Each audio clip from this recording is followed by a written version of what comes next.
Olivia, you win. You are on with Jimmy and Ben. How can we help you? Hi, I'm new to calling in, so I'm a little nervous. That's okay. You're going to do great. If you ever want a boost, just go look at some of my older stuff. In fact, you can look at me from next week. I was terrible. No, I'm just kidding. I think it was okay. But hey, it's a learned skill, and the comfort will get there. But good on you. Congrats for calling. What do you want to talk about? Okay, well, I saw the prompt about how you asked whether or not religion has benefited society or not. And coming from a Native perspective, I want to give you my 2 cents about it, how it hasn't benefited society. Okay. Like how Native, when the colonizers first came over, I'm from a province that used to be loaded with Indigenous people, but because we were considered savages by the eyes of their religion and their colonizing minds, most of us were wiped out. And we don't know where these people a whole group of people have been gone extinct because of these people, right? I think so. I think that when it comes to Native Americans and the mixing of cultures with Europe, yeah, there was some intentional wiping out done. I shouldn't say some. There was a lot. But they also suffered a great deal from diseases that they had not built up an immunity to. And so that usually, in most cases, automatically halved a population of a given area. I mean, you would easily see half of the population die off, and that made it difficult for them to fight back.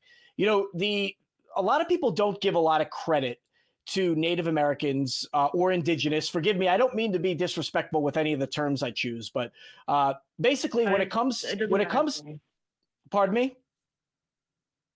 It doesn't matter how you word so it. I'll just, Native, yeah, so it doesn't matter.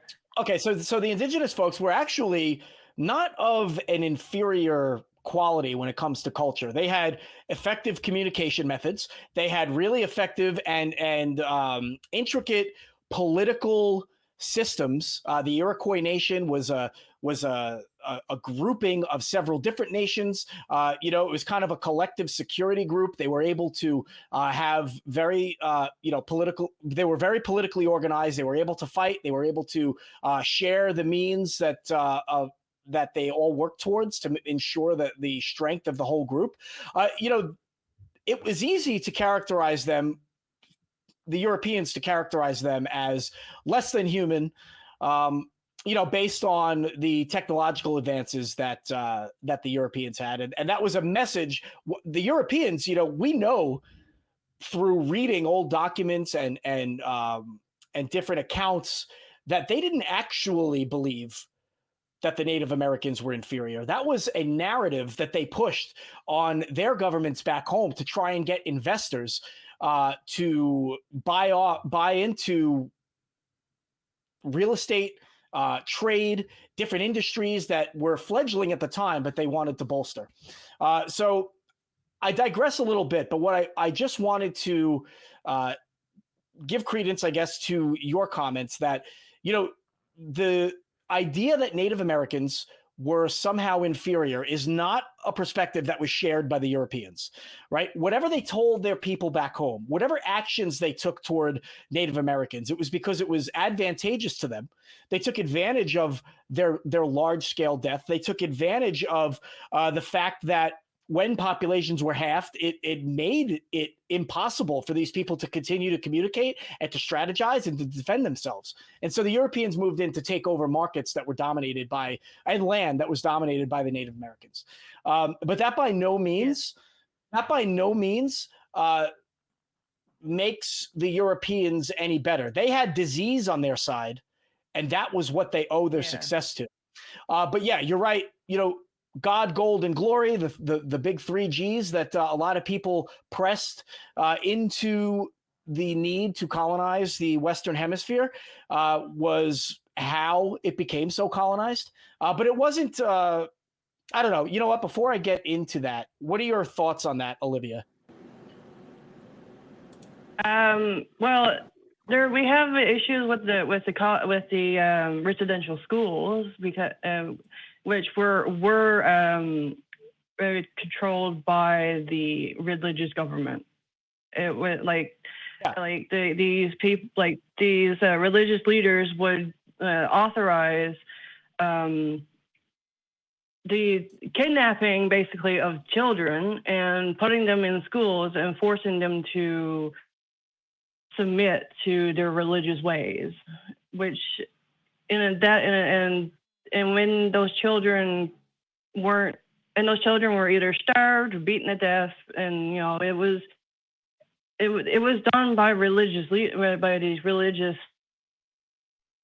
I agree with you. I tend to agree with you, Olivia. I think that religion has been used horribly, not just towards Native Americans, but Westerners have used it toward their own societies. In fact, they're probably really, by the time they came in contact with the people of the Western Hemisphere, were so practiced in doing so for so long that they got really good at it. I want to kick it over to Ben and see if Dr. Ben has any thoughts on any of this.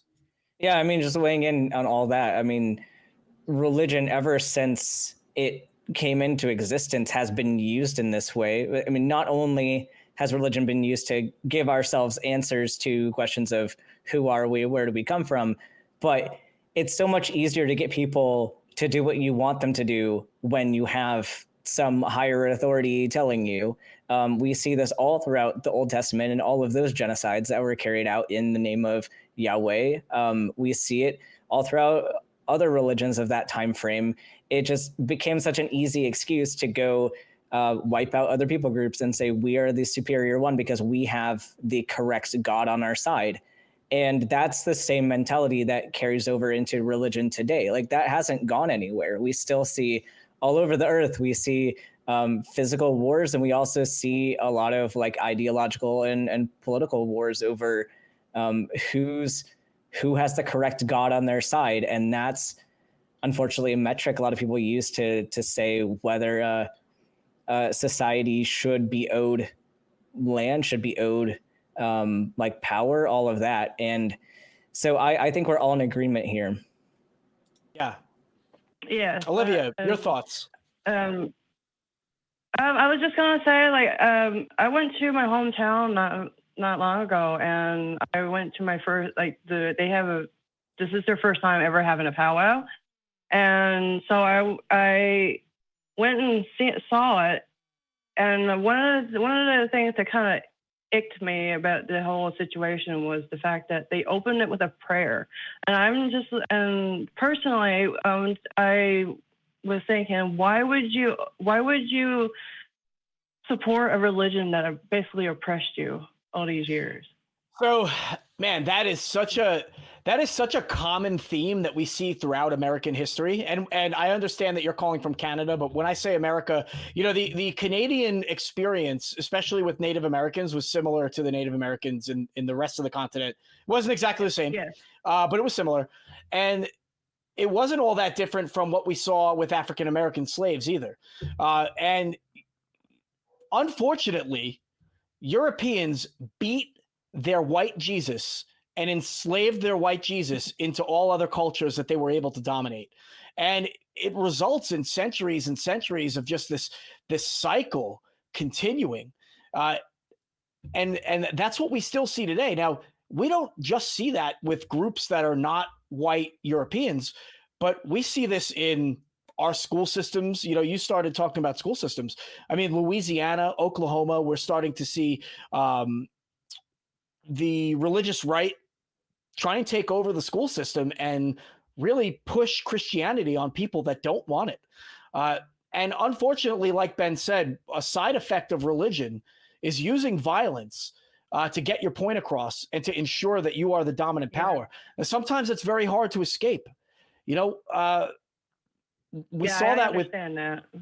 Yeah, and so I think what you're talking about is just a product of that harsh history. Hey, you know, Ben and I are both in the military, and Ben, I know that you could speak to this, but you know, the military is supposed to be a place where, well, first of all, we're the government, right? And there is no state-sponsored religion. It's supposed to be a place where I think Christianity is not the dominant religion.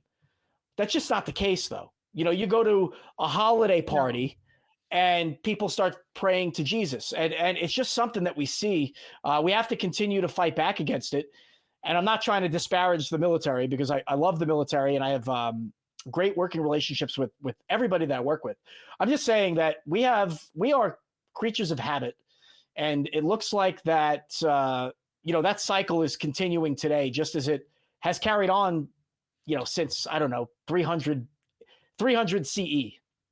So, yeah, Ben, do you have any closing remarks on that? I think we're going to get going. We'll give you and then Olivia some time. Yeah, I think I'm on the same page as all of you. I'd like to hear Olivia kind of give us closing remarks. Well, in my opinion, I don't think there's any religion that really benefits people, because like there's always issues with women's rights when it comes, and people always revert back to their religion, whatever religion their country's from. So like, you know, I personally don't see the benefit of having religion being a dominant part of the society. Yeah, I completely agree. I can understand how your experience would lead you to believe that. Heck, I haven't had that experience and I still believe that. And I hope that you continue, you know, challenging these views and having these conversations. And I hope you understand that, you know, we're there with you. So I really have nothing else to add. I want to thank you for your call, Olivia. Thank you so much for calling in and having that discussion with us.